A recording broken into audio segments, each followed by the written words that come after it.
ಯತ್ನಾಳ್ ವಿರುದ್ಧ ಮಾಜಿ ಶಾಸಕ ರೇಣುಕಾಚಾರ್ಯ ವಾಗ್ದಾಳಿ. ಯತ್ನಾಳ್ ಆಡಿಯೋ ವಿಡಿಯೋ ರಿಲೀಸ್ ಮಾಡ್ಲಾ? ಟೀಕೆಗಳನ್ನ ಮಾಡಿ ಪಕ್ಷದಿಂದ ಉಚ್ಚಾಟನೆ ಮಾಡಿದ್ದೀರಿ. ತಾಕತ್ತಿದ್ರೆ ಹೊಸ ಪಕ್ಷ ಕಟ್ಟಿ ಅಂತ ಹೇಳಿ ಚಾಲೆಂಜ್. ದಾವಣಗೆರೆಯಲ್ಲಿ ಯತ್ನಾಳ್ಗೆ ರೇಣುಕಾಚಾರ್ಯ ಸವಾಲನ್ನು ಹಾಕಿದ್ದಾರೆ.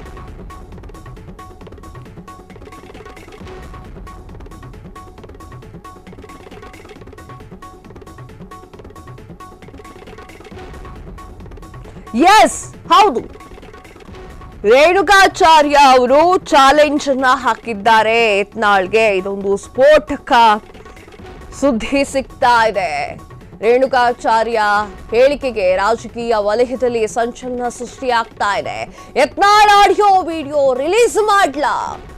ಯತ್ನಾಳ್ ವಿರುದ್ಧ ಮಾಜಿ ಶಾಸಕ ರೇಣುಕಾಚಾರ್ಯ ಅವರು ವಾಗ್ದಾಳಿಯನ್ನ ನಡೆಸಿದ್ದಾರೆ.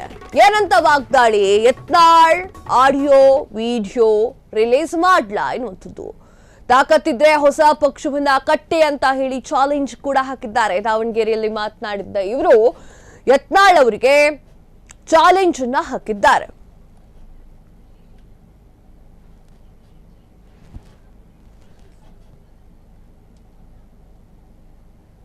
ಯತ್ನಾಳ್ಗೆ ಮಾಜಿ ಶಾಸಕ ರೇಣುಕಾಚಾರ್ಯ ಎಚ್ಚರಿಕೆ. ಬಿಎಸ್ವೈ ಕೈ ಕಾಲು ಹಿಡಿದು ಬಿಜೆಪಿಗೆ ಬಂದಿದ್ದೀರಿ. ಯಡಿಯೂರಪ್ಪ ಅವರಿಂದ ನಿಮ್ಮ ರಾಜಕೀಯ ಬದುಕು ಶುರು. ಸಮುದಾಯ ಮುಂದಿಟ್ಟುಕೊಂಡು ಟೀಕೆಯನ್ನ ಮಾಡಬೇಡಿ.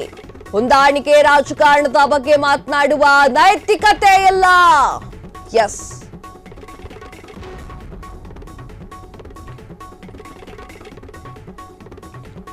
ಎಸ್, ಹೌದು, ರೇಣುಕಾಚಾರ್ಯ ಅವರು ಯತ್ನಾಳ್ ವಿರುದ್ಧ ನಿಘಿನಿಗೆ ಕೆಂಡವಾಗಿದ್ದಾರೆ.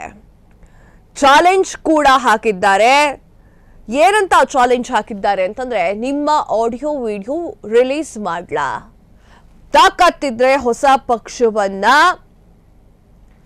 ಕಟ್ಟಿ ಎನ್ನುವಂಥದ್ದನ್ನ ಬಸವನಗೌಡ ಪಾಟೀಲ್ ಯತ್ನಾಳ್ ಅವರನ್ನ ಉಚ್ಚಾಟನೆಗೆ ಮೊದಲು ಟೀಕಿಸಿದ್ದಂತಹ ಮಾಜಿ ಸಚಿವ ಎಂಪಿ ರೇಣುಕಾಚಾರ್ಯ ಅವರು ಈಗಲೂ ಕೂಡ ಮುಂದುವರಿಸಿದ್ದಾರೆ. ಹಿಂದೂ ಹುಲಿ ಅಂತ ಹೇಳ್ಕೊಳ್ತಿರುವಂತಹ ಯತ್ನಾಳ್ ಬಿಜೆಪಿ ಟಿಕೆಟ್ನಿಂದ ಗೆದ್ದಿದ್ದು, ಅವರಲ್ಲಿ ಪಕ್ಷ ಬಿಟ್ಟು ಹೋರಾಡುವ ತಾಕತ್ತಿದ್ರೆ ಸ್ವತಂತ್ರವಾಗಿ ಅಭ್ಯರ್ಥಿಯಾಗಿ ಸ್ಪರ್ಧೆ ಮಾಡಿ ಗೆದ್ರೆ ಅವರನ್ನ ಸ್ವೀಕರಿಸಿ, ಅಂದ್ರೆ ಸತ್ಕರಿಸಿ ಸನ್ಮಾನವನ್ನ ಮಾಡಬಹುದು ಅಂತ ಹೇಳಿದ್ದಾರೆ.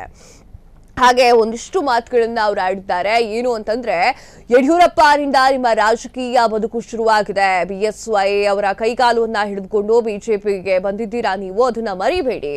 ಸಮುದಾಯ ಮುಂದಿಟ್ಕೊಂಡು ಟೀಕೆ ಮಾಡಬೇಡಿ. ಹೊಂದಾಣಿಕೆ ರಾಜಕಾರಣದ ಬಗ್ಗೆ ಮಾತನಾಡುವಂತಹ ನೈತಿಕ ಹಕ್ಕು ನಿಮಗಿಲ್ಲ ಎನ್ನುವಂತಹ ವಾಗ್ದಾಳಿಯನ್ನ ರೇಣುಕಾಚಾರ್ಯ ಅವರು ಮಾಡಿದ್ದಾರೆ. ಯತ್ನಾಳ್ ಅವರನ್ನ 6 ವರ್ಷಗಳ ಕಾಲ ಬಿಜೆಪಿ ಉಚ್ಚಾಟನೆ ಮಾಡಿತ್ತು. ಆ ವಿಚಾರದ ಬಗ್ಗೆ ರೇಣುಕಾಚಾರ್ಯ ಅವರು ಹೇಳಿಕೆಯನ್ನ ನೀಡಿದ್ದಾರೆ.